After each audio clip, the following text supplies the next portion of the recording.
দুরুদ ও সালাম যাহারো লাগিয়া, সবুজ গম্বুজ দেখো রে চাহিয়া। ইয়া আইয়ুহাল মুস্তাকনা বিন নূরি জামালিহি, ইয়া কাউসাইন মাহবুব রব্বিল মাশরিকাইনি। ইয়া আইয়ুহাল মুস্তাকনা বিন নূরি জামালিহি, ইয়া কাউসাইন মাহবুব রব্বিল মাশরিকাইনি। করব যেন আমরা আল্লাহর ওলিদের পরিচয় জেনে তাদেরকে চিনে তাদের কাছ থেকে দোয়া নিতে পারি। ঠিক না? ঠিক আছে না? ঠিক আছে তো? বুঝলাম না, রোহিয়ার মানুষরা উত্তর দেয় না কেন? ঠিক আছে? ঠিক নেই। শোনেন, আমি কিন্তু ওয়াইজ না, আমি হলাম মাস্টার। ক্লাসে ভালো মাস্টাররা উল্টো পাল্টা প্রশ্ন করে কিন্তু, ঠিক না? ছাত্ররা মনোযোগ দিয়ে শুনছে কিনা চেক করার জন্য। আমাদের রাসূল মুহাম্মদ রাসূলুল্লাহ সাল্লাল্লাহু আলাইহি ওয়াসাল্লাম যখন ওয়াজ করতেন প্রশ্ন করতেন, সাহাবীদেরকে প্রশ্ন করতেন এইটা সেইটা। ঠিক আছে? তাহলে ওয়াজের ভিতরে প্রশ্ন করা সুন্নত। আমি কিন্তু উল্টো পাল্টা প্রশ্ন করব, শুধু ঠিক আছে বললে হবে না, চিন্তা মিন্তা করা লাগবে। আসলে নিয়তটা ঠিক নেই। আমরা ওলিদের পরিচয়, ওলিদের মর্যাদা আলোচনা করব। উদ্দেশ্য হলো আমরা যেন আল্লাহর ওলি হতে পারি। কথা বোঝেননি? কোন নিয়তটা ভালো লাগছে আপনাদের? হ্যাঁ, মাশাআল্লাহ। মনে করেন একজন গুরু, হুজুর, উস্তাদ, ট্রেইনার সাঁতার শিখায়। আপনি যে বললেন উস্তাদ একটু সাঁতার শিখিয়ে দেন, উস্তাদ নিয়ে গেলেন, আপনার হাত ধরে রাখলেন, আপনি সাঁতরালেন, বাবা এইভাবে পা দিতে হয়, এইভাবে হাত দিতে হয়, এইটা করতে হয়, হুজুর ধরে রাখলেন, আপনি সাঁতার কাটলেন। এরপরে গোসল টোসল করে উঠে আসলেন। আবার কিছুদিন পরে বললেন উস্তাদ একটু সাঁতার করব। উস্তাদ যে আইন কানুন বুঝিয়ে হাত ধরে রাখলেন, আপনি সাঁতার কাটলেন। 1 মাস 2 মাস পরে উস্তাদ আপনাকে সাঁতার কাটিয়ে দেয়। আর এক উস্তাদ সাঁতার শিখবো। উস্তাদ বলল চলো বাবা এইভাবে হাত দিতে হয়, এইভাবে পা দিতে হয়, এইভাবে। একটু হাত ধরে রাখলো, আপনি সাঁতরাচ্ছেন, হঠাৎ করে ধাক্কা দিয়ে পুকুরের ভিতরে, নদীর ভিতরে আপনার ফেলে দিল। উস্তাদ ধরো ধরো, মরে গেলাম, পানি খেয়ে গেলাম, অনেক ঢোক পানি টানি খেয়ে আপনি কোন রকম সাঁতরে কুলে চলে আসলেন। উস্তাদ কোনটা ভালো? আগেরটাই ভালো, ঠিক না? হ্যাঁ, কোনটা ভালো? হ্যাঁ, পরের উস্তাদ সাঁতার শিখাবে, আর আগের উস্তাদ আজীবন হাতই ধরে রাখবে, সাঁতার আর শিখা হবে না। ঠিক আছে না? আপনারা কোন উস্তাদ চাচ্ছেন? 2-4 ঢোক পানি খাই সেও ভালো, সাঁতার একটু শিখে নি নাকি? হ্যাঁ, ড্রাইভিং শেখার কথা একই। যে উস্তাদ আপনার হাতে স্টিয়ারিং না দেবে, আজীবন স্টিয়ারিং ধরে শুধু নিয়ম বলবে, সাঁতার শিখতে পারবেন? গাড়ি চালানো শিখতে পারবেন না। তা আমরা আজকে আল্লাহর ওলিদের মর্যাদা এবং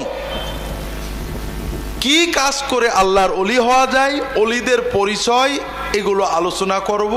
উদ্দেশ্য হলো আমরাও যেন সকলে আল্লাহ তাআলার ওলি হতে পারি। তাহলে প্রথমে আমাদের একটা জিনিস বোঝা দরকার যে আল্লাহর ওলি হওয়ার কাজটা সহজ না কঠিন? কঠিন, ঠিক না ভাই? কিন্তু আমি আপনাদের কাছে একটা নতুন দাবি করছি, সেটা হলো আল্লাহর ওলি হওয়া সহজ। শুধু সহজই না, এই দুনিয়াতে সবচেয়ে সহজ কাজ। আপনারা মানলেন না, যদি মানতেন তাহলে সবাই সুবহানাল্লাহ বলে ফেলতেন। মানেননি বলে সুবহানাল্লাহ বলেননি। এখন মানেননি আপনারা, এটার কারণ আছে।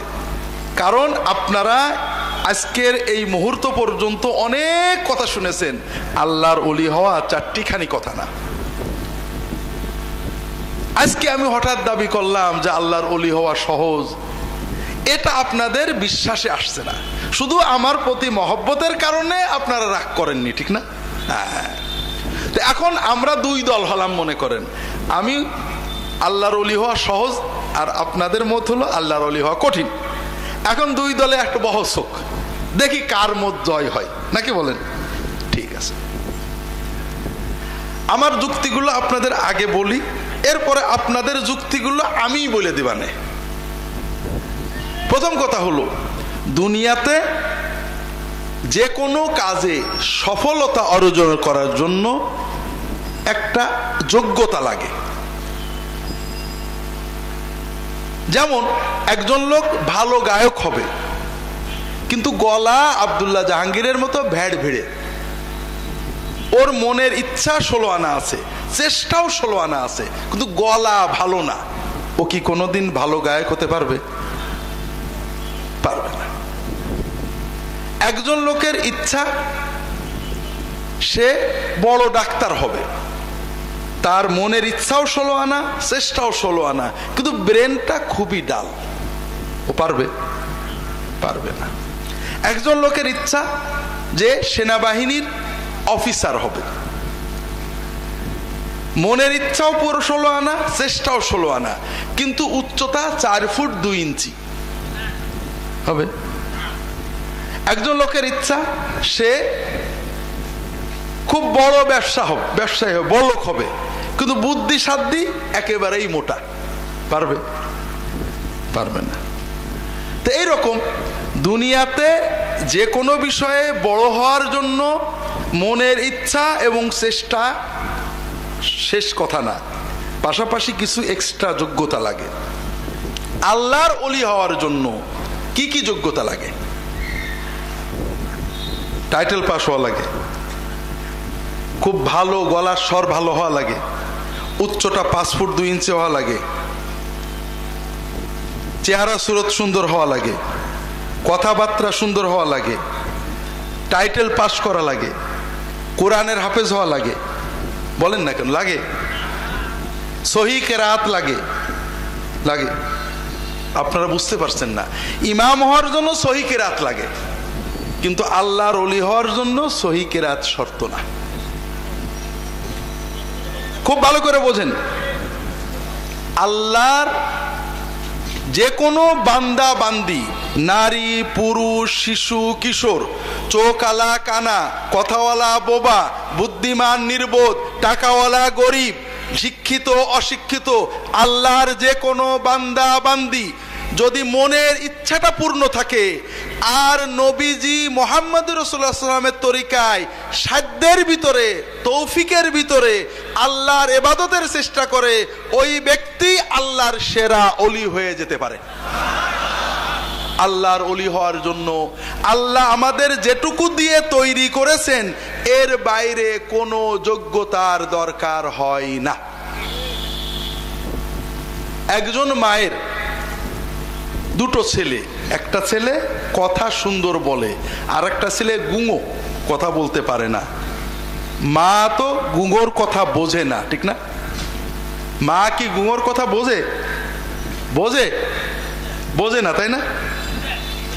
মার কাছে শুনে দেখেন, দুনিয়ার কেউ না বুঝলেও মা কিন্তু গুঙোর কথা বোঝে। গুঙো কোন কথা বলে বাথরুমে যেতে চায় আর কোন কথা বলে ভাত খেতে চায়, দুনিয়ার কেউ না বুঝলে কে বোঝে? মা বোঝে। মনে করেন আল্লাহর 3 জন বান্দা, একজন আব্দুল্লাহ জাহাঙ্গীর খুব ভালো আরবি জানে, আরবিতে আল্লাহর কাছে দোয়া করে, আর একজন আব্দুস সালাম আরবি মোটেই জানে না, একেবারে ঠাকুরগাঁয়ের রুহিয়া গ্রামের আঞ্চলিক ভাষায় আল্লাহর কাছে দোয়া করে আর কান্দে, আল্লাহ মাফ করে দাও, আল্লাহ এটা দাও। আর একজন কথাই বলতে পারে না, গুঙো, মনের থেকে আউ করে, মুখে কোনো কথা বেরোয় না। সওয়াব বেশি কার হবে? আমার হবে না। সওয়াব হবে কোনো ভাষার কারণে না, মনের ব্যথা, মনের আবেগের কারণে। কথা বোঝেননি? যার মনের আবেগটা যত সুন্দর হবে, যার চোখের পানি যত বেশি হবে, তার সওয়াব হবে। এখানে ভাষার কোনো কৃতিত্ব নেই। তাহলে আল্লাহর ওলি হওয়ার সুযোগ সবার জন্যই সমান, সবার জন্যই সহজ। কথা বুঝতে পারেননি? দ্বিতীয় কথা হলো, আল্লাহর ওলি হওয়া মানে আল্লাহকে খুশি করা, ঠিক না? এখানে ভুলে যাওয়ার আগে একটা জিনিস বলে রাখি, কথায় কথায় হয়তো আর বলতে পারবো না, আল্লাহর ওলি হওয়ার সুযোগ সবার জন্যই সমান, সবার জন্যই সহজ। তবে কয়েক ক্যাটাগরির মানুষের জন্য আল্লাহর ওলি হওয়া বেশি সহজ, আল্লাহ বেশি ছাড় দেয়।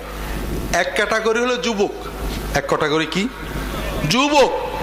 যুবকদের আল্লাহ শুধু ফরজ নামাজ পড়লে যে সওয়াব দেবে, আমার মতো পাকা দাড়ি বুড়ো তাহাজ্জুদ ফরজ নফল তাহাজ্জুদ পড়ে যে সওয়াব পাবে, একটা যুবক শুধু ফরজ নামাজ পড়ে তার চেয়ে বেশি সওয়াব পাবে। যদি আমরা হাদিস ব্যাখ্যা করতে পারি পরে বলবো। আর একটা হলো মহিলারা। মহিলাদের জন্য দুনিয়ায় মা হওয়া ইত্যাদি কষ্ট অনেক বেশি পুরুষদের চেয়ে। পুরুষরা মাতবরি করে, জুলুম করে, আর মায়েরা কষ্ট করে। আমি বাপ, তুই যাবি চলে যা, তো ছেলে আমার কাছেই থাকবে, আছে না? ও ছেলে হইতে কয় মাস কষ্ট করা লাগছিল? কষ্ট কে করছিল? কষ্টের উপরে কষ্ট, কষ্টের উপরে এক রাত তো বাপ জাগিনি, রাতের পর রাত কে জাগছে? মা জেগেছে। পেশাব গায়ে নিয়ে কষ্ট করছে কে? মা। তাহলে কষ্ট করে মা আর মাতবরি করে বাবাই। যেহেতু আল্লাহ মায়েদের এই ব্যস্ততা, কষ্ট, তাদের এই দুনিয়ার মানব সভ্যতা, মানব জাতি, মানব প্রজন্ম টিকিয়ে রাখার জন্যই তাদের দায়িত্ব বেশি দিয়েছেন, এজন্য তাদের জন্য আল্লাহর ওলি হওয়া সহজ করেছেন। আল্লাহ রাসূল সাল্লাল্লাহু আলাইহি ওয়াসাল্লাম বলেছেন, আইয়ুমা ইমরাআতিন সাল্লাত খামসাহা ওয়া সামাত শাহরাহা ওয়া আতাআত বালাহা ওয়া হাফিজাত ফারজাহা দাখালাত মিন আইয়ি আবওয়াবিল জান্নাতি শাআত। যদি কোনো মেয়ে শুধু 5 ওয়াক্ত ফরজ নামাজটা পড়ে, রমজানের ফরজ রোজাটা করে, আর স্বামীর সাথে মহব্বতের সাথে মিলে জুলে সংসারটা করে, আর নিজের পর্দা ইজ্জত আবরু হেফাজত করে, আল্লাহ তাআলা এই 4টে কাজ করলে মেয়েদের জন্য জান্নাতের সব দরজা খুলে দেবেন। 3 নম্বর হলো সমাজের যারা সাধারণ মানুষ, গরিব মানুষ, কর্ম করে খায়, ছোট চাকরি, ছোট ব্যবসা, ছোট কর্ম, সমাজের মানুষ দাম দেয় না, সামাজিক মূল্যায়ন কম। যেমন সমাজে অনেক মানুষ আছে, আমরা দেখলে তাড়াতাড়ি স্টেজে নিয়ে আসি, বসতে দিই, সামনের কাতারে দিই, আছে না?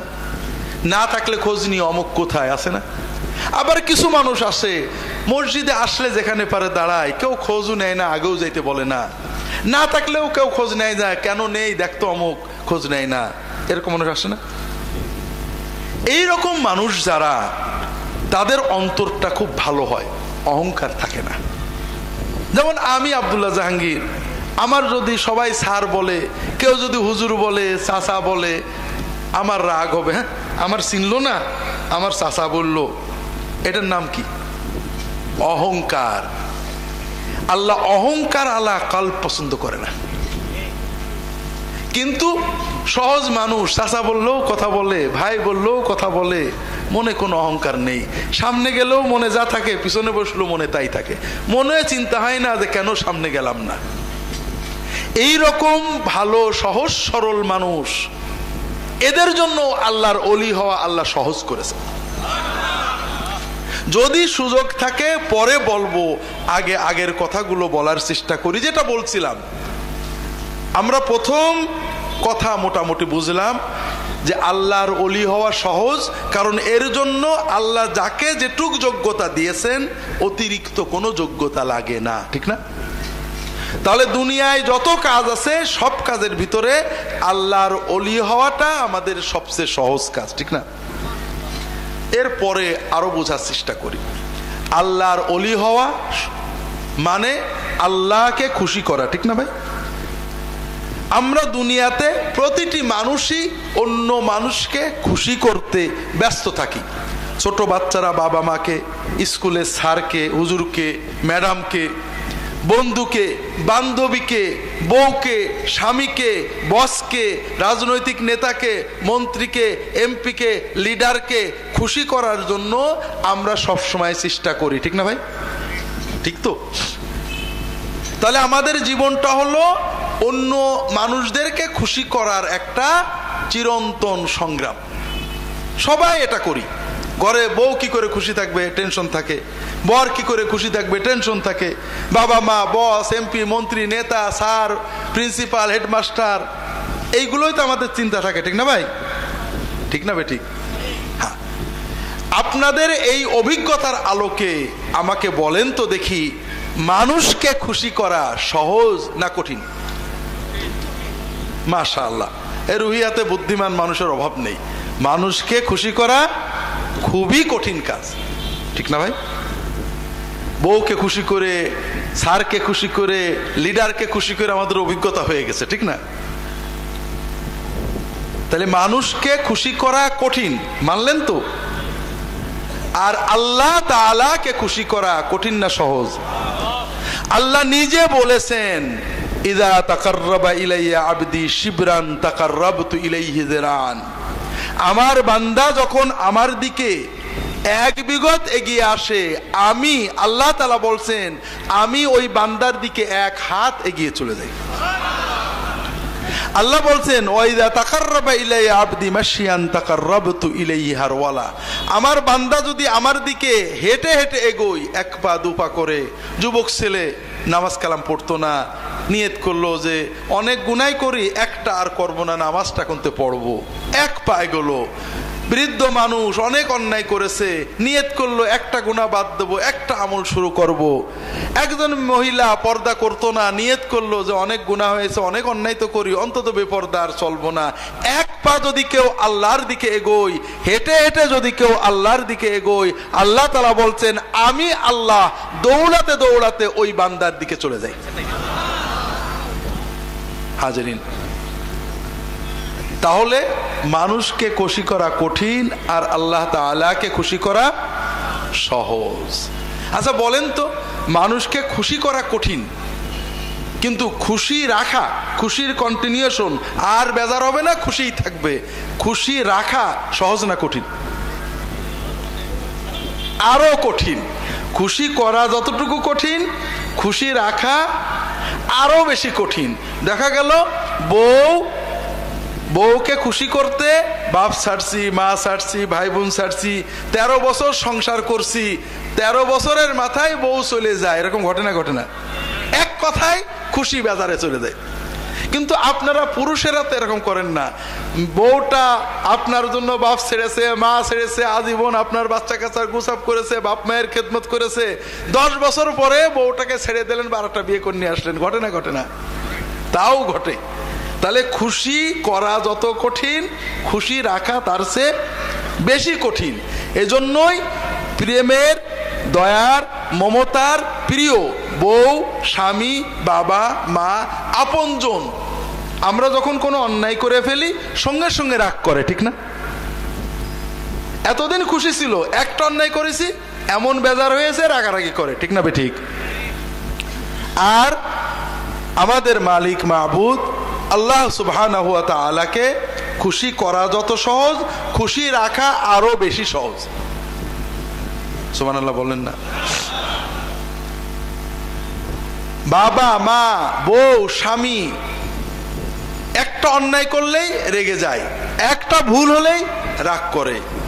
আর বান্দা গুনাহ করে, গুনাহ করে, গুনাহ করে। আল্লাহ ফেরেশতাদের শিখিয়ে দিয়েছেন, বান্দা গুনাহ করলে অন্তত একদিনের ভিতরে গুনাহটা লাগবে না, ও যদি একদিনের ভিতরেও তওবা করে ওর কোনো গুনাহই লাগবে না। ইন্নাল্লাহা ইয়াবসুতু ইয়াদাহু বিল-লাইলি লিয়াতুবা মুসিউন নাহার ওয়া ইয়াবসুতু ইয়াদাহু বিন-নাহার লিয়াতুবা মুসিউল লাইল।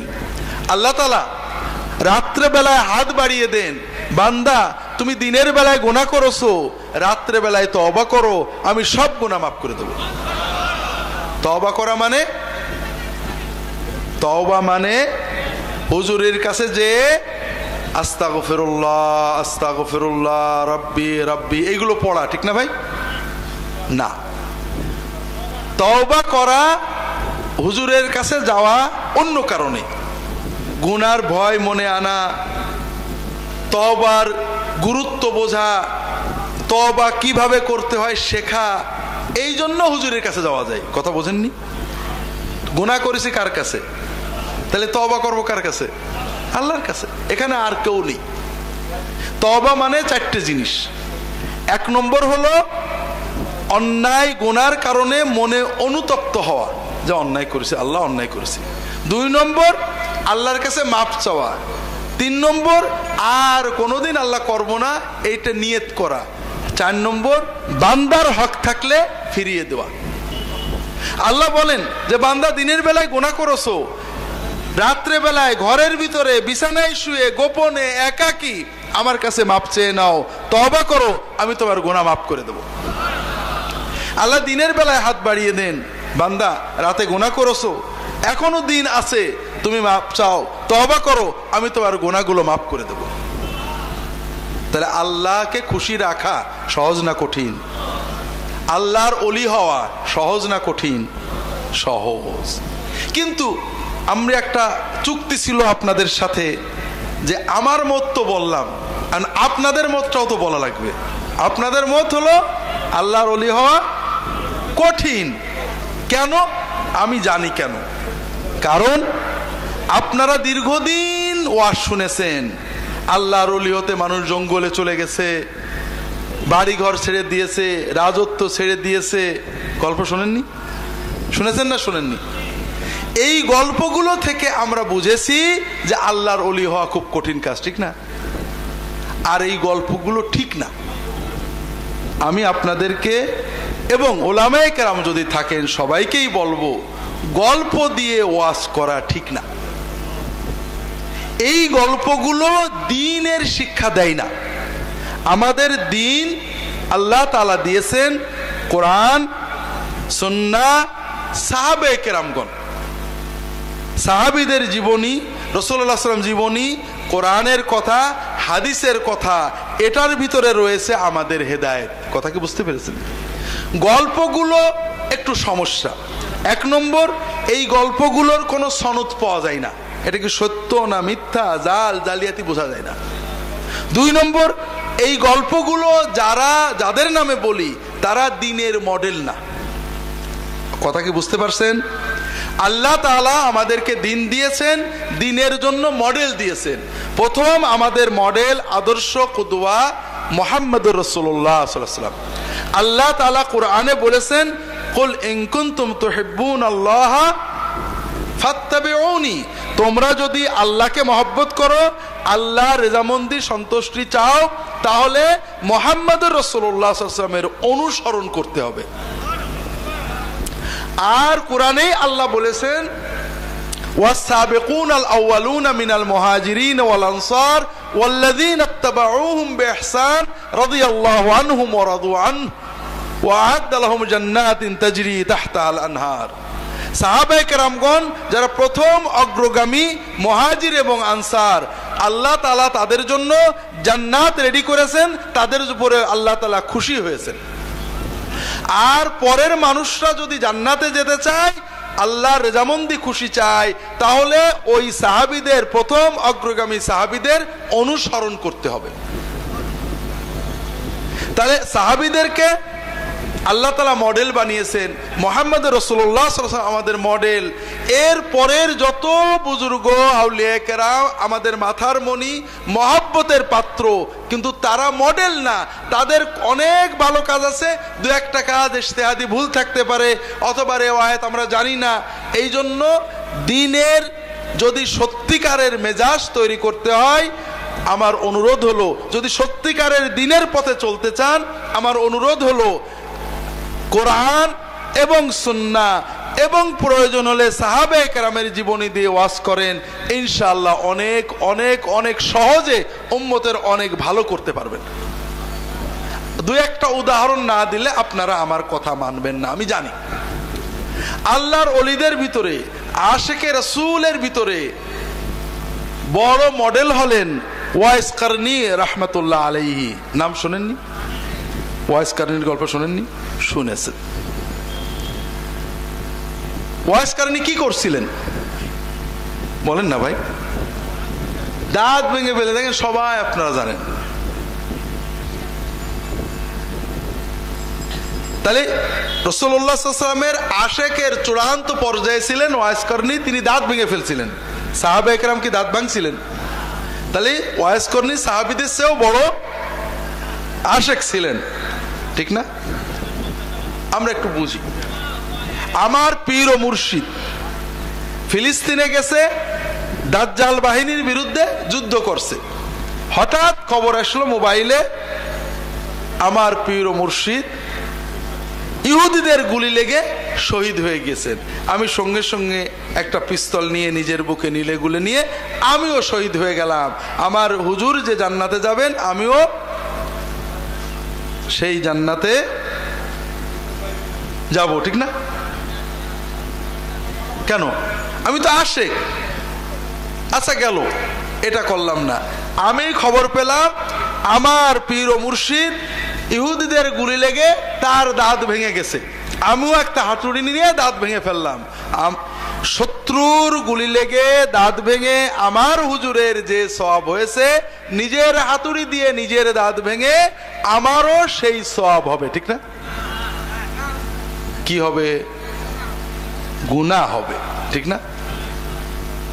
কেউ যদি সচেতন অবস্থায়, হুশ থাকা অবস্থায় নিজের দাঁত নিজে ভাঙে, নিজের হাত নিজে কাটে, নিজের গায়ে বাড়ি দেয়, নিজের গায়ে আঘাত দেয়, সওয়াব হবে না গুনাহ হবে? এই গল্পটা মিথ্যা, বানোয়াট, কোথাও নেই। আমার একটা বই আছে হাদিসের নামে জালিয়াতি, এবং ফুরফুরার মরহুম পীর আবু জাফর সিদ্দিকী রাহিমাহুল্লাহ তার লেখা একটা বই আছে আল মাউজুআত, ওটাও আমি বাংলা অনুবাদ করেছি। বইগুলো পড়বেন। সমাজে প্রচলিত এই বানোয়াট গল্পগুলো আমাদের ইসলামের চেতনা নষ্ট করে দিয়েছে। ইসলাম কি ঘরে বসে দাঁত ভাঙা শেখায়, না সমাজে যে দৌড়ে দিনের দাওয়াত দিয়ে দিন প্রচার করে কষ্ট করে মাথার ঘাম পায়ে ফেলে দাঁত ভাঙা শেখায়? বলেন না কেন?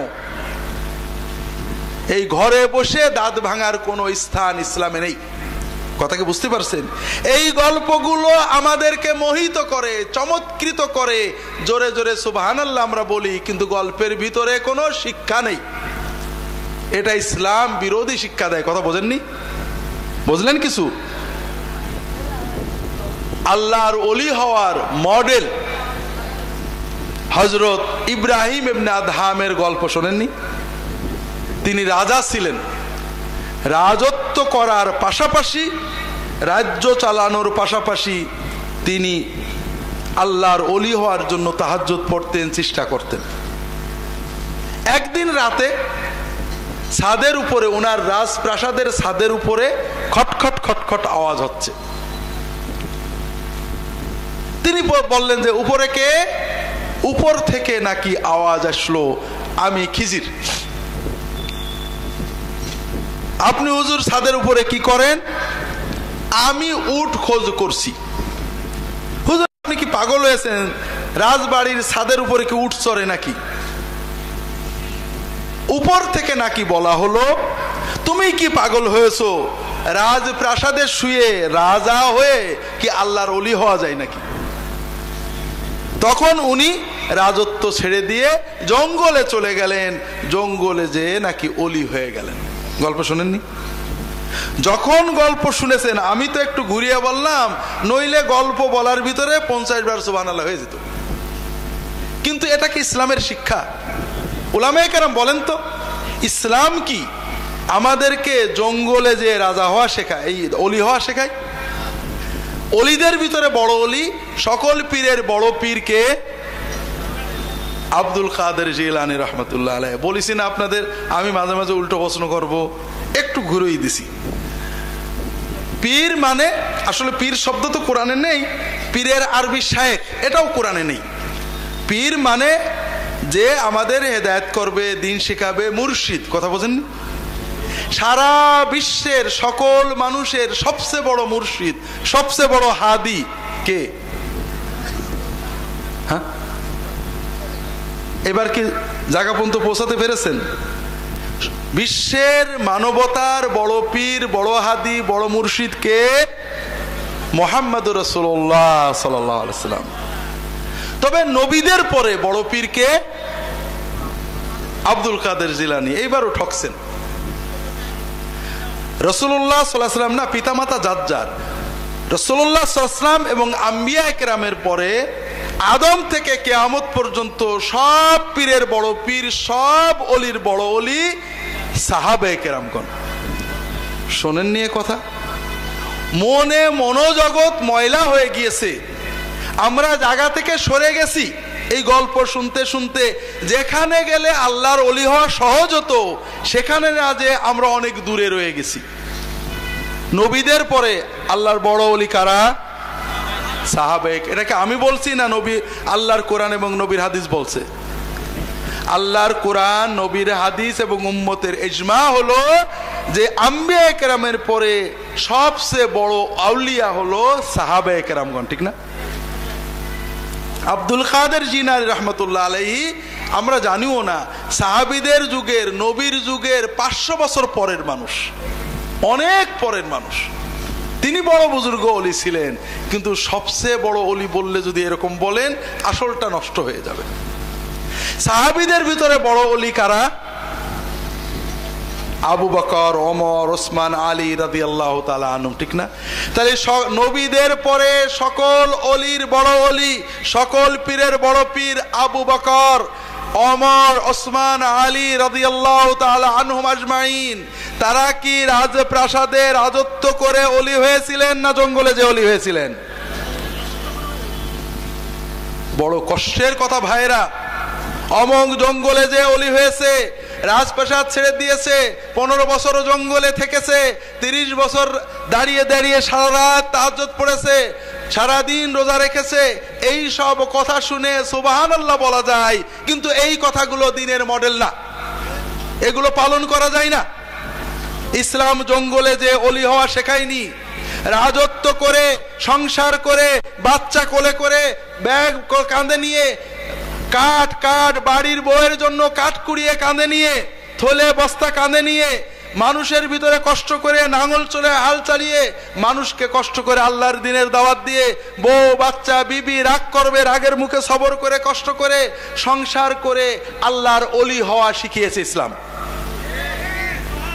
বড় কষ্টের কথা ভাইরা। আল্লাহর অলি হওয়ার যে পথ কোরআন শিখিয়েছে, যে পথ রাসূলুল্লাহ সাল্লাল্লাহু আলাইহি ওয়াসাল্লাম শিখিয়েছেন, যে পথ সাহাবায়ে কেরাম শিখিয়েছেন, এটা না জানার কারণেই আজকে আমরা আল্লাহর অলি হওয়া কঠিন মনে করি। তো ভাইরা, আরো বড় কথা আছে। ওই গল্প বলছে রাজপ্রাসাদে থেকে নাকি অলি হওয়া যায় না, ঠিক না? এই গল্প তো তাই বললো। আর আল্লাহ রসুল সাল্লাল্লাহু আলাইহি ওয়াসাল্লাম বলছেন রাজপ্রাসাদে থাকলে আল্লাহর অলি হওয়া সহজ। খুব ভালো করে বুঝুন। আজকে হয়তো লম্বা বলতে পারবো না, একটা হাদিস বলার নিয়ত আছে, জানি না বলতে পারবো কিনা।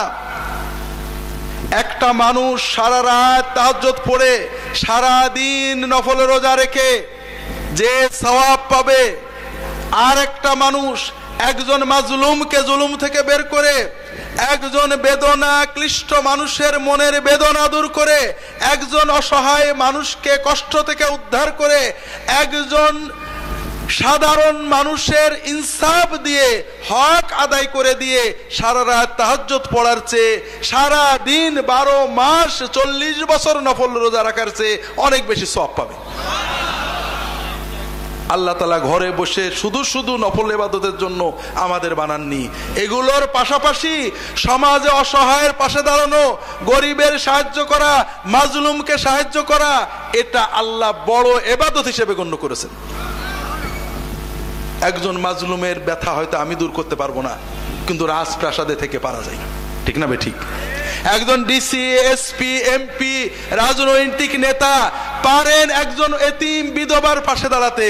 ডাক্তারখানায় গিয়েছিল, চিকিৎসা দেয় না হাসপাতালে, বলে চেম্বারে যাও, গরিব মানুষ যেতে পারে না। একজন মানুষ তাকে হাসপাতালে ভর্তি করতে পারে, তার চিকিৎসার ব্যবস্থা করতে পারে।